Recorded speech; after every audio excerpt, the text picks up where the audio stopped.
دوسروں کی مدد پہنچنے کے انتظار میں بیٹھے رہنے سے بہتر یہ ہے کہ اپنے موجودہ وسائل کو بروئے کار لا کر بھرپور جد و جہد کر کے اپنے مسائل کو خود حل کر لیا جائے۔ عجیب بات ہے، دنیا تعلیم یافتہ لوگوں سے بھر گئی مگر انسانیت سے خالی ہو گئی۔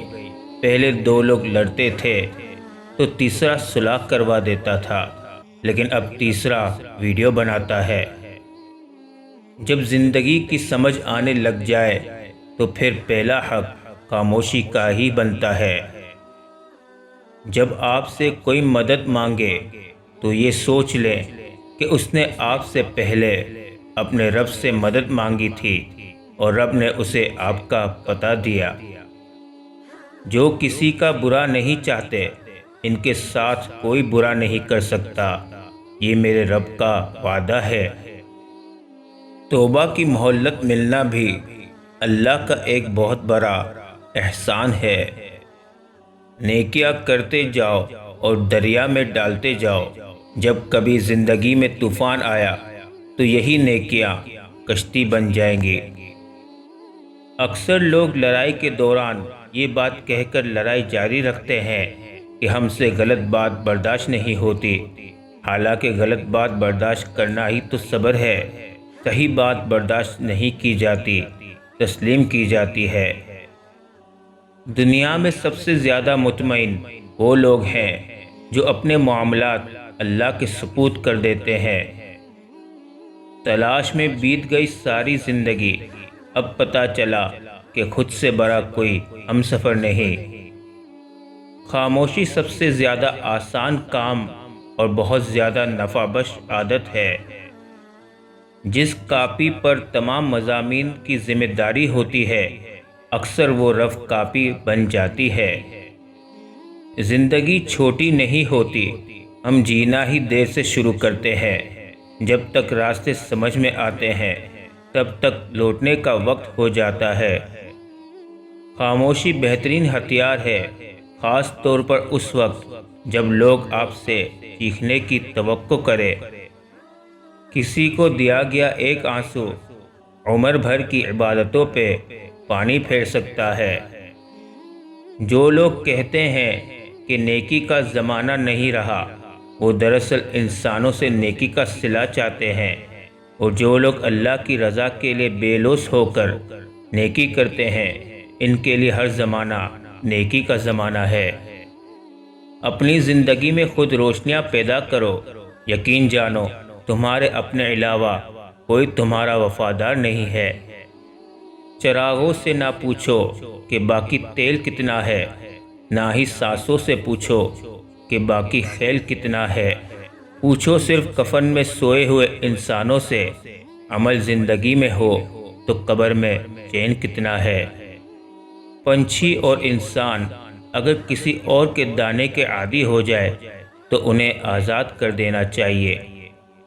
ریس میں جیتنے والا گھوڑا نہیں جانتا کہ کامیابی کیا ہوتی ہے، وہ دوڑتا ہے تو صرف اپنے مالک سے ملنے والی تکلیف کی وجہ سے۔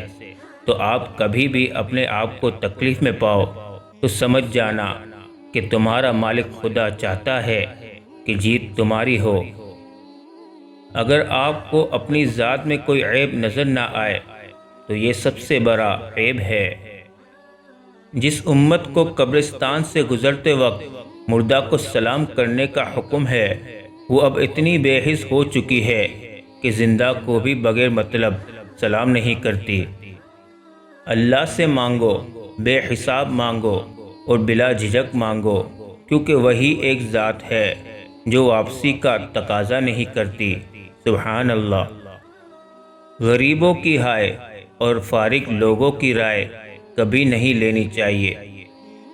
جب آپ کسی کے راستے میں روشنی کرتے ہیں تو آپ کا اپنا راستہ بھی روشن ہو جاتا ہے۔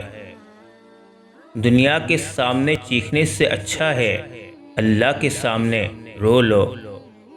عظیم ہے وہ لوگ جو دوسروں کے آنسوؤں کو مسکراہٹ میں تبدیل کرنے کا فن رکھتے ہیں۔ تھکے ہوئے دلوں سے کہہ دو کہ اللہ موجود ہے۔ دل کو مایوس مت ہونے دیں، بس یقین رکھیں اللہ کے فیصلوں پر۔ اگر دیر ہے تو یقیناً اسی میں خیر ہوگی، اور وہ اللہ تعالیٰ تمہارے ساتھ ہے جہاں بھی تم ہو۔ رشتے خوبصورت آواز، اونچے مرتبے اور خوبصورت چہرے سے نہیں بنتے، بلکہ خوبصورت دل اور نہ ٹوٹنے والے بھروسے سے بنتے ہیں۔ ہماری دنیا کے مسائل اتنے زیادہ نہیں ہیں جتنے طنز، سوال، دل دکھانے والے تبصرے ہیں۔ اگر صرف زبان روک لی جائے تو لوگوں کے دلوں کی تکالیف کم ہو جائے گی اور بہت سے دلوں کو سکون ملے گا۔ اگر ہمارا اخلاق صرف من پسند لوگوں کے لیے اچھا ہے تو ہم صرف موقع پرست ہیں، خوش اخلاق نہیں۔ اپنے ارادوں میں مخلص رہو، تم اللہ کی مدد ہمیشہ ساتھ پاؤ گے۔ جب انسان سمجھتا ہے کہ وہ غلط بھی ہو سکتا ہے، تب وہ ٹھیک ہونے لگتا ہے۔ کامیابی کی پہلی سیڑھی کوشش ہوتی ہے، کوشش سے غلطی، غلطی سے سبق، سبق سے تجربہ اور تجربے سے کامیابی حاصل ہوتی ہے۔ اگر یہ طے ہے کہ جو دیا ہے وہ لوٹ کر آئے گا تو کیوں نہ پھر صرف دعائیں ہی دی جائیں۔ بھولتا تو کوئی نہیں، بس یاد کرنے کے بہانے ختم ہو جاتے ہیں۔ اپنے ہاتھ سے کی ہوئی نیکی اور دوسرے سے سرزد ہونے والے گناہ کا تذکرہ کسی سے نہ کرو، یہ تمہارے اپنے کردار کا امتحان ہے۔ اذیت کے جواب میں اذیت دے کر جس تسکین کی انسان کو تلاش ہوتی ہے وہ کبھی نہیں ملتی۔ دل کو سکون معاف کرنے ہی سے آتا ہے۔ اس نے کہا تو میں نے مان لیا، جب اس نے زور دے کر کہا تو مجھے شک ہوا، اور جب اس نے قسم اٹھائی تو مجھے یقین ہوا کہ یہ جھوٹ بول رہا ہے۔ رشتوں کی بقا کے لیے رابطے ضروری ہیں، کیونکہ بھول جانے سے اپنے ہاتھوں سے لگائے درخت بھی سوکھ جاتے ہیں۔ انسان جب برائی کرتا ہے تو دائیں بائیں آگے پیچھے اچھی طرح دیکھ لیتا ہے، بس اوپر دیکھنا بھول جاتا ہے۔ جب بے وجہ توڑ دیے جاؤ تو سمجھ جاؤ اللہ تعالیٰ اپنے قریب لا کر جوڑنا چاہتا ہے۔